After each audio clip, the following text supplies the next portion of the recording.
كيفية استخراج الملح أو مراحل استخراج هذا الملح ووصوله إلى منازلنا. استخراج الملح للأكل. أيوه. ولا كيف يتم في الأكل. كيف يتم استخراجه من البحر. أيوه. المراحل من المرحلة الثانية من البحر إلى نعني نأكله في البطون في الخبز والدقيق. كيف تستخرجونه أنتم هنا في هذا ما حدثتنا قبل؟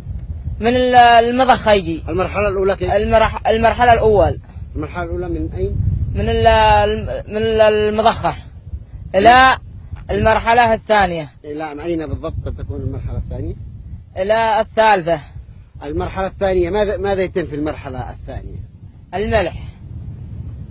ما الذي يتم في المرحلة الثانية؟ يعني أنتم تستخرجون الملح